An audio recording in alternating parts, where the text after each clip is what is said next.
السلام علیکم ورحمۃ اللہ تعالی وبرکاتہ۔ نحمده ونصلی ونسلم علی رسولہ الکریم، اما بعد فاعوذ باللہ من الشیطان الرجیم، بسم اللہ الرحمن الرحیم۔ ان اللہ وملائکتہ یصلون علی النبی یا ایہا الذین آمنوا صلوا علیہ وسلموا تسلیما۔ اللہم صلی علی سیدنا ومولانا محمد معدن الجود والکرم وآلہ الکرام وابنہ الکریم وبارک وسلم صلاۃ وسلاما علیک یا رسول اللہ صلی اللہ تعالی علیہ وسلم۔ عزیزان ملت اسلامیہ، اللہ تبارک و تعالیٰ کا شکر و احسان ہے کہ اس نے ہمیں ایک بار پھر شرعی سوال و جواب، دینی سوال و جواب کی اس محفل میں شریک ہونے کی توفیق عطا فرمائی۔ یہ سوال و جواب کی محفل بڑی برکت والی محفل، بڑی معلوماتی محفل ہوتی ہے، اس سے ہمارے علم میں اضافہ ہوتا ہے اور سوال کرنا چاہیے۔ سوال کے بارے میں کہا گیا کہ سوال نصف علم ہے، سوال آدھا علم ہے، یعنی سوال کرنے سے آدھا علم حاصل ہوتا ہے، باقی کا علم آدمی کتابوں کے ذریعے سے حاصل کرے یا دوسرے کسی ذریعے سے حاصل کرے۔ تو سوال کرنے کی بڑی اہمیت ہے، اور سوال اگر آپ کر رہے ہیں تو اس کا مطلب یہ ہے کہ جس چیز کے بارے میں آپ سوال کر رہے ہیں اس کی آپ کو ضرورت ہے، اس کا حکم آپ معلوم کرنا چاہتے ہیں، اور سوال کرنے والے کا مقصد ہی یہ ہوتا ہے کہ وہ شریعت کا حکم معلوم کر کے اس پر عمل کرے۔ تو آپ زیادہ سے زیادہ سوال کریں تو اس سے کیا ہوگا کہ زیادہ سے زیادہ شرعی احکام آپ کو جاننے کو ملیں گے، اور آپ پھر شریعت کے مطابق زندگی گزار سکیں گے۔ تو بغیر کسی تاخیر کے آج ہمارے پاس جو سوالات آئے ہیں، زیادہ تر سوالات زکوٰۃ کے تعلق سے ہیں، کیونکہ زکوٰۃ عام طور پر رمضان میں ادا کی جاتی ہے، جبکہ ایسا کوئی ضروری نہیں کہ زکوٰۃ رمضان ہی میں ادا کی جائے، رمضان کے علاوہ بھی زکوٰۃ ادا کی جا سکتی ہے، لیکن لوگ عام طور پر رمضان میں زکوٰۃ اس لیے ادا کرتے ہیں کہ رمضان میں نیکیوں کا ثواب بڑھا دیا جاتا ہے، نیکیوں کا ثواب بڑھا دیا جاتا ہے۔ تو آدمی زکوٰۃ ادا کرے گا رمضان میں تو اسے زیادہ ثواب ملے گا۔ لیکن ایک مسئلہ یہاں پر یاد رکھیں کہ اگر صاحب نصاب کا سال جس پر زکوٰۃ واجب ہو رہی ہے، اس کا سال رمضان سے پہلے ہی مکمل ہو جا رہا ہے، تو اس کے لیے رمضان کا انتظار کرنا جائز نہیں ہے۔ کسی کا سال رجب میں مکمل ہو گیا، یا شعبان میں مکمل ہو گیا، یا جمادی الاخری کے مہینے میں مکمل ہو گیا، اب وہ یہ سوچے کہ رمضان کے مہینے میں زکوٰۃ ادا کروں گا تو زیادہ ثواب ملے گا، یہ جائز نہیں ہے۔ ثواب تو درکنار، بلکہ وہ گنہگار ہو جائے گا تاخیر کرنے کی وجہ سے۔ سال مکمل ہو گیا تو زکوٰۃ ادا کرنا واجب ہے، اب اگر نہیں ادا کریں گے، تاخیر کریں گے تو یہ تاخیر کا گناہ ہوتا ہے۔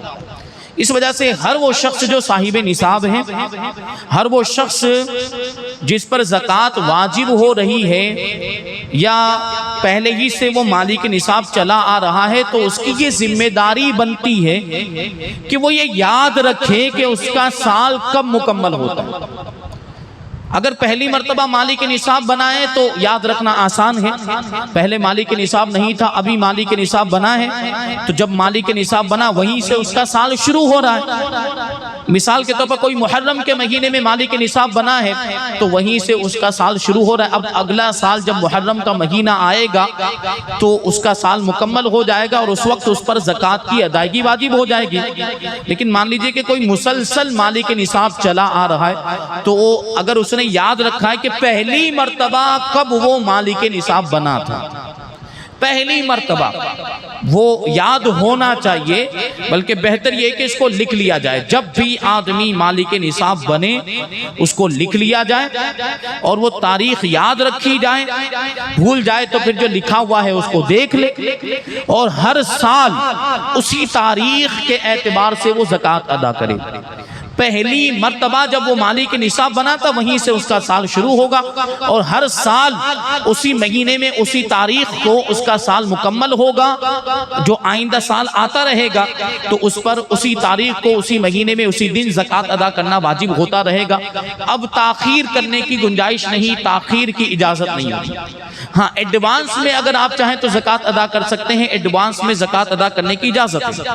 مثال کے طور پر آپ کا سال بقرعید کے مہینے میں، ذی الحجہ کے مہینے میں مکمل ہو رہا ہے، یا محرم کے مہینے میں مکمل ہو رہا ہے، اور آپ یہ چاہتے ہیں کہ رمضان میں زکوٰۃ ادا کر دیں تاکہ زیادہ ثواب مل جائے، تو اس کی اجازت ہے، آپ رمضان میں زکوٰۃ ادا کر سکتے ہیں۔ لیکن پھر جو 2 مہینے بعد میں رہ جاتے ہیں یا 3 مہینے، جتنے بھی مہینے رہ جائیں گے، اتنا مال میں اضافہ اگر ہوگا، اس کے بعد جو رمضان میں جو زکوٰۃ ادا کر دی، رمضان کے بعد جو سال پورا ہونے میں دن اور مہینے باقی ہیں، اس میں مال میں اگر اضافہ ہوگا تو جتنا اضافہ ہوا ہے اس کی الگ سے زکوٰۃ ادا کرنی پڑے گی۔ مثال کے طور پر 5 لاکھ روپے کی زکوٰۃ رمضان میں ادا کر دی، اب 2 مہینے باقی تھے، ذی الحجہ کے مہینے میں اس کا سال مکمل ہو رہا تھا، 2 مہینے میں 50,000 روپے اور اس کے پاس کہیں سے آ گئے یا کمائے اس نے، تو اب ان 50,000 روپے کی اس کو الگ سے زکوٰۃ ادا کرنی پڑے گی۔ 5 لاکھ کی تو زکوٰۃ ادا ہو چکی ہے، جو ایکسٹرا 50,000 روپے آئے ہیں اس کی الگ سے زکوٰۃ اس کو ادا کرنی پڑے گی۔ اب ہم سوالات کی طرف آتے ہیں۔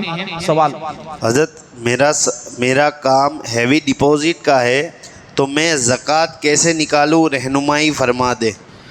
ہیوی ڈپوزٹ کے بارے میں اس سے پہلے تفصیل بیان کی گئی تھی کہ ہیوی ڈپوزٹ پر کسی کا مکان لیا جا سکتا ہے اور یہ کرائے کا معاملہ ہوتا ہے، اور ڈپوزٹ کے طور پر پیسے مکان مالک کے پاس رکھے جاتے ہیں، ضمانت کے طور پر، گارنٹی کے طور پر۔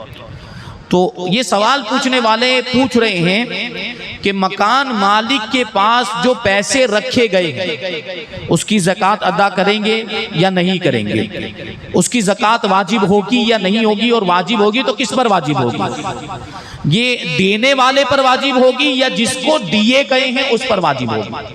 تو ظاہر سی بات ہے یہ جو ڈپوزٹ دی جاتی ہے تو دینے والا ہی اس کا مالک ہوتا ہے، وہ تو امانت کے طور پر، گارنٹی کے طور پر سامنے والے مکان مالک کے پاس رکھے گئے ہیں۔ مالک کون ہے؟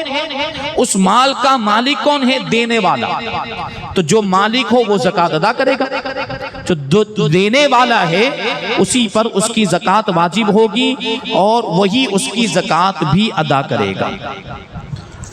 حضرت میری شادی کو 2 سال ہوئے ہیں اور میرے ہسبینڈ کے بیچ میں اور میرے بیچ میں نا اتفاقیوں کی وجہ سے میں یہاں اپنے مائکے میں آئی ہوں۔ اب میرے شوہر نہ مجھے خلا دے رہے ہیں نہ ہی ساتھ رکھنے کے لیے راضی ہو رہے ہیں، تو ان کے لیے کیا حکم ہے؟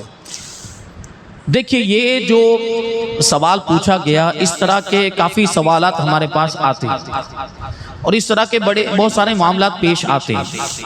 ہوتا کیا ہے کہ انبن ہو جاتی، میاں بیوی میں کوئی جھگڑا ہو گیا، بیوی اپنے مائکے میں جا کر بیٹھ گئی، اور پھر یہ ہوتا ہے کہ شوہر بیوی کے حقوق بھی ادا نہیں کرتا، اس کو واپس بھی نہیں لاتا ہے اور طلاق بھی نہیں دیتا کہ اس کو چھٹکارا مل جائے، وہ کہیں اور نکاح کر لے اور اس کا دوسرا کوئی سہارا ہو جائے۔ تو کبھی تو اس میں کوئی شرعی وجہ بھی ہوتی ہے، یعنی شوہر ایسا کر رہا ہوتا ہے تو کسی شرعی سبب کی وجہ سے، کوئی شرعی ریزن ہوتا ہے اس کے سامنے۔ مثال کے طور پر کبھی ایسا ہو سکتا ہے خدا نہ خواستہ کہ بیوی بدچلن ہے، بیوی کے غیروں کے ساتھ ناجائز تعلقات ہیں، تو شوہر سزا کے طور پر ایسا کرتا ہے کبھی کہ میں تو اس کو لٹکتی ہوئی رہنے دوں گا، نہ اس کو طلاق دوں گا، نہ اس کے حقوق ادا کروں گا، نان و نفقہ بھی نہیں دوں گا، یہ اسی طرح پوری زندگی سڑتی رہے گی کیونکہ اس نے میرے ساتھ بے وفائی کی۔ اس طرح کا بھی معاملہ ہوتا ہے۔ اور اور کبھی شوہر ہی ظالم ہوتا ہے، بیوی کی طرف سے کوئی غلطی نہیں ہوتی، بیوی کی طرف سے کوئی اس طرح کا شرعی عذر نہیں ہوتا، شوہر ظالم ہوتا ہے اور وہ اس طرح کرتا ہے، یہ ظلم کی بنا پر کرتا ہے۔ تو کوئی بھی صورت ہو، اگرچہ شرعی وجہ ہو، اس طرح عورت کو لٹکا ہوا رکھنے کی شریعت میں اجازت نہیں۔ اگر کوئی واقعی کوئی شرعی عذر ہے کہ بیوی نافرمان ہے، یا بیوی بد چلن ہے، یا بیوی نماز نہیں پڑھتی، بیوی شوہر کا کہا نہیں مانتی، جائز کاموں میں اس کی اطاعت نہیں کرتی ہے، تو ایسی صورت میں طلاق دے دے اس کو۔ یہاں شریعت طلاق دینے کی اجازت دیتی ہے، طلاق دے کر معاملہ ختم کر دے، تاکہ عدت گزر جانے کے بعد وہ کہیں اور نکاح کر سکے، اور یہ بھی دوسری جگہ نکاح کر سکتا ہے، وہ تو اس کی موجودگی میں بھی، اس کے نکاح میں رہتے ہوئے بھی دوسرا نکاح کر سکتا ہے۔ تو اس طرح اس کو لٹکا ہوا رہنے دینا اور طلاق نہ دینا، شریعت میں اس کی اجازت نہیں، یہ بہت بڑا گناہ ہے۔ اور ایسا شخص جو یہ کرتا ہے وہ ظالم ہے، بہت بڑا گنہگار ہے، اور اس کو سماج کے بڑے لوگ، اثر و رسوخ رکھنے والے لوگ اس کو سمجھائیں، میٹنگ کریں، میٹنگ میں بلائیں، اس کو کہیں کہ بھائی یا تو طلاق دے دو یا اس کو واپس لے کر آ جاؤ، اس کے حقوق ادا کرو، اس کی ضرورتیں پوری کرو، دونوں میں سے کوئی ایک طریقہ اختیار کرو۔ اگر وہ مان جاتا ہے تو ٹھیک ہے، نہیں مانتا ہے تو اس کا سوشل بائیکاٹ کیا جائے، اس سے سلام کلام بات چیت بند کر لی جائے، اس کے ساتھ اٹھنا بیٹھنا بند کر لیا جائے، اس کا بائیکاٹ کرے تاکہ اس کو سبق حاصل ہو۔ بائیکاٹ کی وجہ سے اگر اس کو سبق حاصل ہو جاتا ہے تو ٹھیک ہے، یعنی وہ کوئی ایک طریقہ اختیار کر لیتا ہے، بائیکاٹ ہو جانے کے بعد یا تو اس بیوی کو طلاق دے دیتا ہے یا اس کو واپس رکھ لیتا ہے اور اس کے حقوق ادا کرنے لگ جاتا ہے تو ٹھیک ہے۔ لیکن بائیکاٹ کے باوجود بھی اگر وہ نہیں مان رہا، بائیکاٹ سوشل سماجی بائیکاٹ ہونے کے باوجود وہ بیوی کو نہ ہی طلاق دے رہا ہے نہ اس کے حقوق ادا کرنے کے لیے تیار ہو رہا ہے، تو ایسی صورت میں اب اس عورت کو قاضی شرع کی بارگاہ میں رجوع کرنا چاہیے۔ قاضی شرع، اب تو اس زمانے میں قاضی شرع نہیں ہوتے، پرانے زمانے میں بادشاہ کی طرف سے شریعت کے قاضی مقرر کیے جاتے تھے جو شریعت کے فیصلے کیا کرتے تھے، ان کے پاس مقدمات آتے تھے تو ان مقدمات کے وہ فیصلے کیا کرتے تھے۔ تو اب اس زمانے میں کیا کرنا پڑے گا؟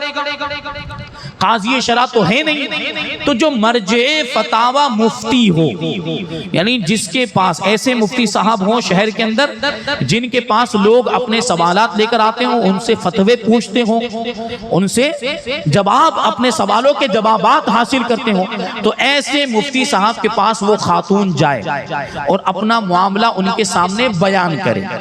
اب وہ مفتی صاحب قبلہ جو اپنی ثوابدید کے مطابق اس مسئلے میں جو تحقیق ہوتی وہ تحقیق کریں گے، پوری معلومات حاصل کریں گے کہ یہ عورت سچ کہہ رہی ہے یا جھوٹ کہہ رہی ہے، اس کے شوہر سے بھی رابطہ کریں گے، اگر رابطہ کرنا ممکن ہوگا تو وہ مفتی صاحب کے پاس جائے اور پھر وہ پورے حالات کو دیکھ کر جو فیصلہ کریں یہ عورت خاتون اس فیصلے پر عمل کرے۔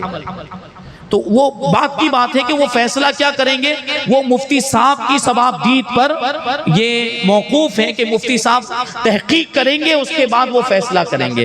تو یہ یہاں پر بس یہ حکم ابھی بیان کرنے کے لیے اتنا ہی کافی ہے، باقی جو فیصلہ وہ کیا ہوگا وہ تو بیان نہیں کیا جا سکتا ہے، وہ تو سامنے آئیں گے تبھی بیان ہوگا۔ حضرت جو صاحب مال ہونے کے بعد بھی زکوٰۃ لے اس کے لیے کیا حکم ہے؟ جو صاحب مال ہے یعنی زکوٰۃ لینے کا مستحق نہیں ہے، وہ اگر زکوٰۃ لیتا ہے تو یہ ناجائز و گناہ ہے، اس کے لیے زکوٰۃ لینا جائز نہیں ہے، اور ایسے شخص کو زکوٰۃ دینے سے زکوٰۃ ادا نہیں ہوتی۔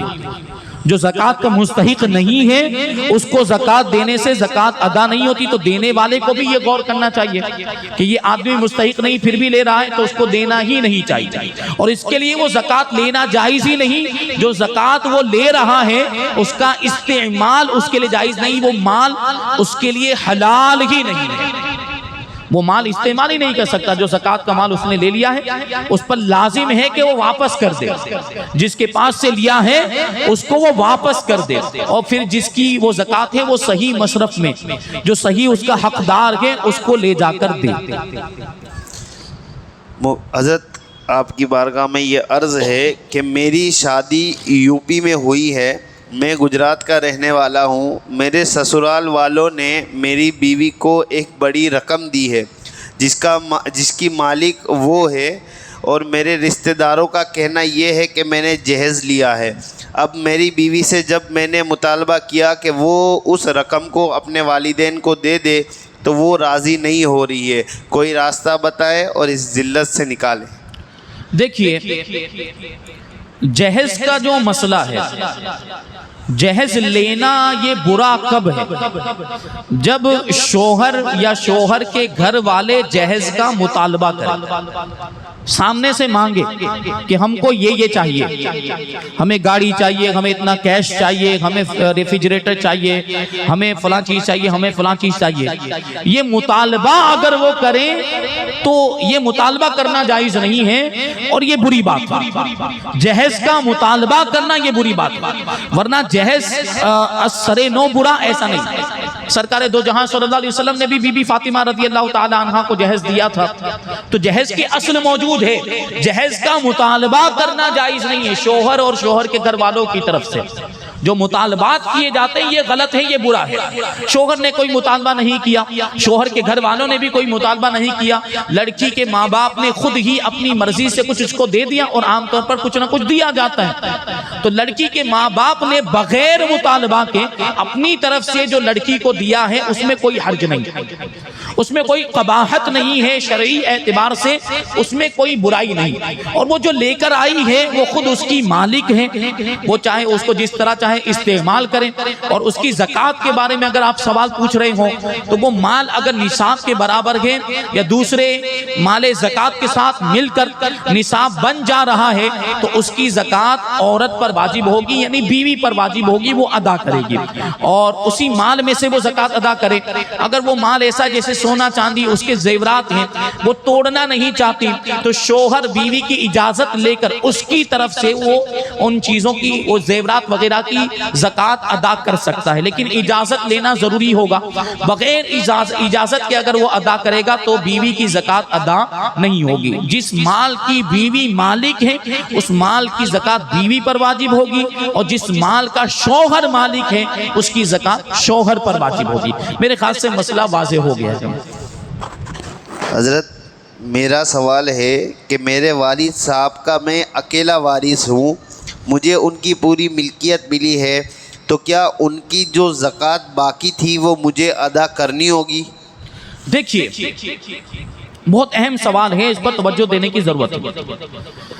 بہت سے اشخاص، افراد ایسے ہوتے ہیں کہ وہ مالک نصاب ہوتے ہیں اپنی زندگی میں، اور ان کو زکوٰۃ ادا کرنے کی توفیق نہیں ہوتی، یعنی وہ زکوٰۃ نہیں ادا کرتے، اور اسی میں ان کا انتقال ہو جاتا ہے، یعنی زکوٰۃ ادا کیے بغیر ہی وہ مر جاتے ہیں، تو اب زکوٰۃ نہ ادا کرنے کا گناہ تو ہوا۔ اگر وہ وصیت کر کے جاتے ہیں اور 1/3 کے اندر وصیت کر کے جاتے ہیں کہ میرے مال کے 1/3 میں سے میری جو زکوٰۃ باقی ہے وہ ادا کر دینا، تب تو ادا کرنا واجب ہے۔ 1/3 کے اندر اگر وہ زکوٰۃ اتنی زیادہ ہے کہ 1/3 کے اوپر جا رہی ہے تو جتنی 1/3 کے اندر آ رہی ہے اتنی ادا کریں گے، 1/3 سے جتنی زیادہ ہو رہی ہے اتنی ادا نہیں کی جائے گی، وہ پھر ان کے ذمہ بوجھ رہے گا۔ لیکن اگر انہوں نے کوئی وصیت نہیں کی، کچھ بھی نہیں کہا، اور ایسے ہی انتقال کر گئے تو پھر اولاد پر، وارثوں پر ان کی جو زکوٰۃ باقی ہے وہ ادا کرنا واجب نہیں۔ لا تزر وازرۃ وزر اخری، ایک جان کا بوجھ دوسری جان پر نہیں ڈالا جائے گا۔ ان کا بوجھ ہے وہ لے کر گئے ہیں، ان کا بوجھ اولاد پر نہیں ڈالا جائے گا، وہ زکوٰۃ جو ہے ان پر واجب نہیں ہوگی۔ زکوٰۃ جو تھی مرنے کی وجہ سے وہ ساقط ہو گئی، مرنے کے انتقال کی وجہ سے زکوٰۃ ساقط ہو گئی، لیکن زکوٰۃ نہ ادا کرنے کا جو گناہ تھا وہ ان کے ذمے پر باقی رہے گا۔ یہ زکوٰۃ کا حکم ہے، لیکن جو دوسرے قرضے ہوتے ہیں اس کا حکم الگ ہے۔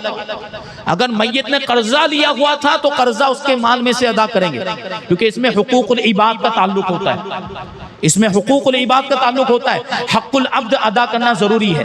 اگر وہ جو مرنے والا تھا اس نے قرضہ ادا نہیں کیا ہے تو یہ قرضہ اب وارثوں سے متعلق ہو جائے گا، کیونکہ ان کا مال جو ہے وہ وارثوں کے پاس آیا ہے، تو سب سے پہلے اس مال میں سے قرضہ ادا کریں گے، گے اور پھر جو بچے گا وہ وارثوں میں تقسیم ہوگا. لیکن زکوٰۃ کا ایسا حکم نہیں, کیونکہ زکوٰۃ حق اللہ ہے, اللہ کا حق ہے, اور مرنے کی وجہ سے جو حقوق اللہ ہوتے ہیں وہ ساقط ہو جاتے ہیں. حقوق العباد ساقط نہیں ہوتے, حقوق اللہ جو ہوتے ہیں وہ ساقط ہو جاتے ہیں. تو یہ زکوٰۃ اگر انہوں نے کوئی وصیت وغیرہ نہیں کی ہے تو وارث پر, جو والد صاحب کا انتقال ہو گیا, ان کی باقی زکوٰۃ ادا کرنا واجب نہیں ہے. اگر ادا کرنا چاہیں, اگر یہ چاہتے ہیں کہ ان کے والد صاحب کا بوجھ ہلکا ہو جائے, ان کی زکوٰۃ یہ ادا کرنا چاہیں تو کر سکتے ہیں, لیکن واجب اور ضروری نہیں ہے.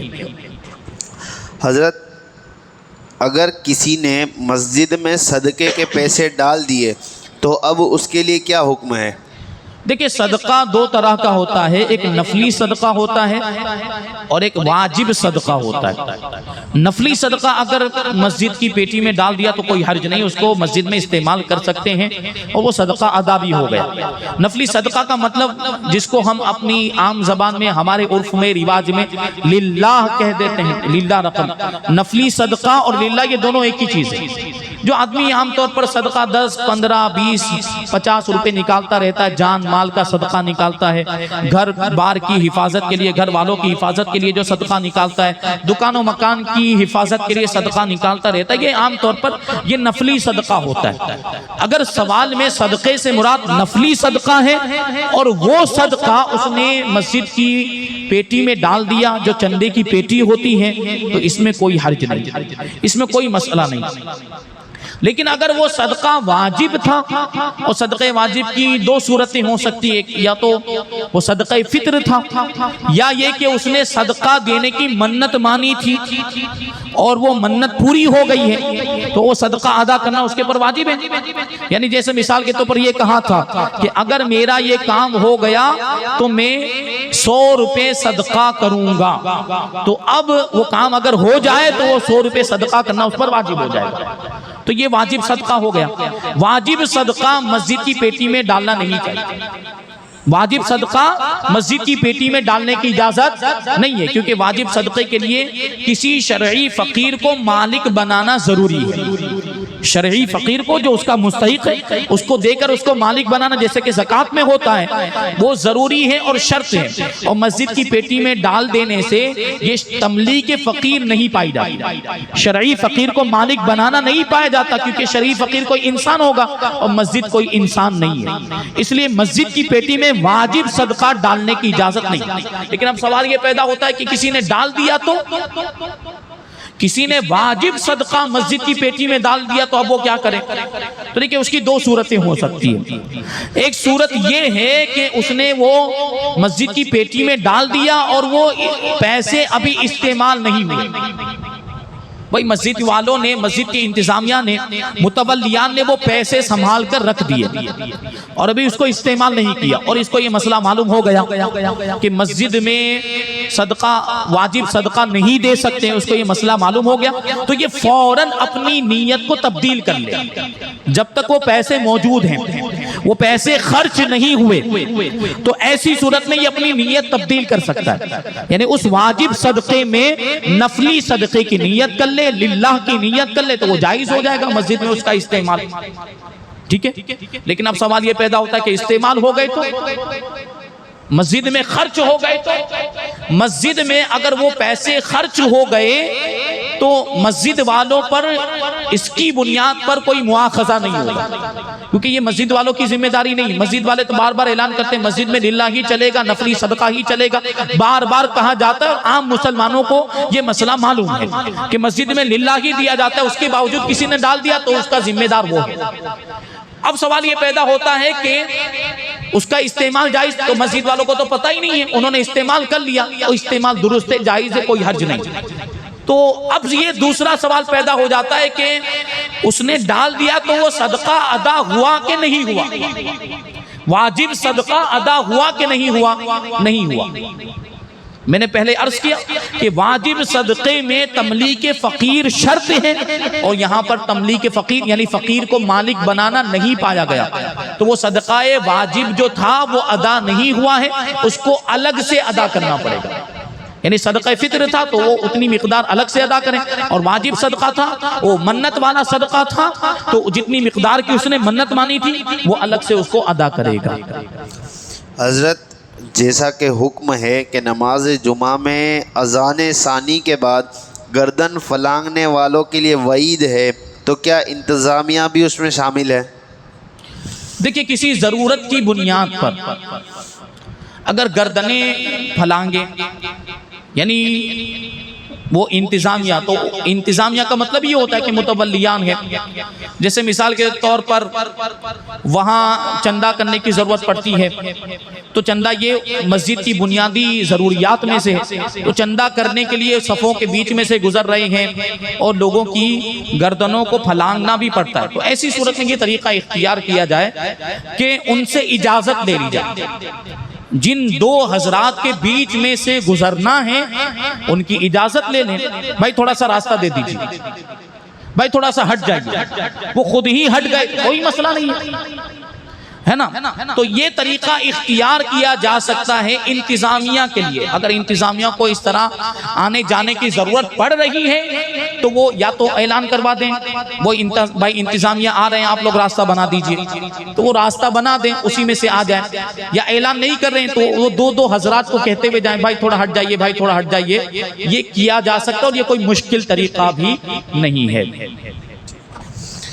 حضرت میں جس مسجد میں اعتکاف میں بیٹھنے والا ہوں اس کا استنجا خانہ الگ ہے، تو اگر میں وہاں جاتا ہوں تو آسمان میرے سر پر آئے گا، تو اب میرے لیے کیا حکم ہوگا؟ اچھا، ایک یہ غلط فہمی بہت زیادہ یہ لوگوں کے درمیان مشہور ہے کہ اعتکاف کی حالت میں آسمان کو نہیں دیکھ سکتے، غلط ہے بھائی۔ اعتکاف مسجد میں ہوتا ہے، جو مسجد کا احاطہ ہے، مسجد کی کھڑکی میں سے اگر آسمان کی طرف نظر پڑ گئی تو کوئی حرج نہیں، کوئی مسئلہ نہیں۔ مسجد میں جب تک وہ موجود ہے، مسجد سے باہر نہیں نکل رہا ہے، وہاں تک اس کا اعتکاف نہیں ٹوٹے گا۔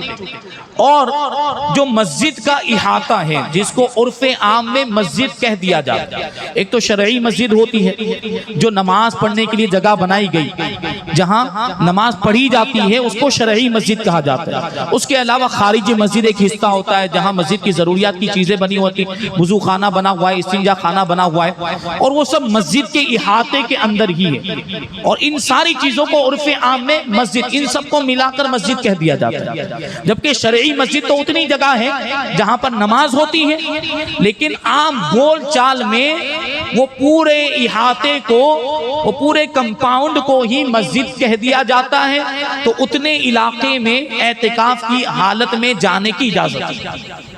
جو مسجد کا احاطہ ہے جس کو عرف عام میں، عام بول چال میں مسجد کہہ دیا جاتا ہے، وہ اگرچہ خارج مسجد ہے، اگرچہ وہ وضو خانہ ہے، لیکن مسجد کے احاطے میں، اور وہ غسل خانہ بھی اگر مسجد کے احاطے میں ہی بنا ہوا ہے تو وہاں جانے کی اجازت ہے۔ لیکن اگر اس احاطے کے باہر بنا ہوا ہے، اس احاطے میں شمار نہیں ہوتا ہے، تو وہاں جانے کی اجازت نہیں، وہاں جائے گا تو اعتکاف ٹوٹ جائے گا۔ حضرت نماز وتر میں دعائے قنوت نہیں آتی ہے تو کیا کوئی اور دعا پڑھ سکتے ہیں؟ سب سے پہلے تو حکم یہ ہے کہ جو دعا منقول ہے وہ یاد کرے، یاد کرنے کی کوشش کرتا رہے، اور جب تک یاد نہیں ہوئی وہاں تک وہ پڑھے اللہم ربنا آتنا فی الدنیا حسنۃ وفی الآخرۃ حسنۃ وقنا عذاب النار۔ یہ تو مختصر ہے، اس کو تو یاد کیا جا سکتا ہے، تو یہ پڑھے دعائے قنوت کی جگہ پر۔ لیکن مان لیجئے کہ یہ بھی نہیں یاد ہو پا رہی ہے، حالانکہ ایسا ہوتا نہیں ہے، آپ کو کوشش کرنی پڑے گی۔ بھائی آپشن دے دیا تو اس کا یہ مطلب نہیں کہ جو آسان ہے اسی پر عمل کرے، نہیں، آپ زیادہ ثواب حاصل کرنا چاہتے ہیں تو زیادہ کوشش کریں۔ جو دعا منقول ہے، جو حدیث میں آئی، وہ آپ پڑھیں گے تو زیادہ ثواب ملے گا۔ یہ ربنا آتنا بھی تو قرآن میں آئی، اس میں بھی ثواب ہے، لیکن جو دعائے قنوت جو عام طور پر جو کہا جاتا ہے کہ یہ دعائے قنوت پڑھنی ہے وہ پڑھیں۔ تو اگر کسی کو ربنا آتنا بھی یاد نہیں ہے تو وہ اللہم اغفر لی 3 مرتبہ پڑھ لے، اللہم اغفر لی 3 مرتبہ پڑھ لے تو یہ دعائے قنوت ہو جائے گی اور اس کی نماز درست ہو جائے گی۔ ایک سوال ہے جی حضرت، زکوٰۃ دلانے پہ کمیشن لینا کیسا؟ زکوٰۃ دلانے کمیشن لینا یعنی زکوٰۃ وصول کرنے پر کمیشن لینا. جیسا کہ زید ہے اس کو زکوٰۃ کی ضرورت ہے. جی. اب جو بکر ہے وہ کسی تیسرے بندے سے زکوٰۃ دلوا رہا ہے لیکن زید کو اس میں سے کچھ کمیشن بکر کو دینا پڑے گا. یہ جائز نہیں. اس طرح کا کمیشن لینا جائز نہیں ہے.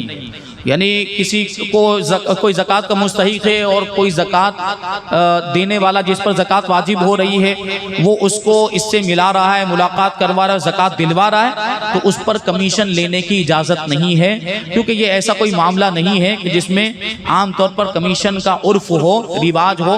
اس پر جو ہے کہ کمیشن لینے کی اجازت نہیں ہے. ہاں ایک مسئلہ آپ کے ذہن میں آ سکتا ہے کہ جو زکوٰۃ وصول کرنے والے ہوتے ہیں مدرسے کی طرف سے جو سفراء آتے ہیں, مدرسوں کی طرف سے جو سفراء آتے ہیں, سفیر حضرات آتے ہیں, تو وہ مدرسے کے لیے جو زکوٰۃ وصول کرتے ہیں وہ اس کا کمیشن لیتے ہیں, اس کی گنجائش ہے.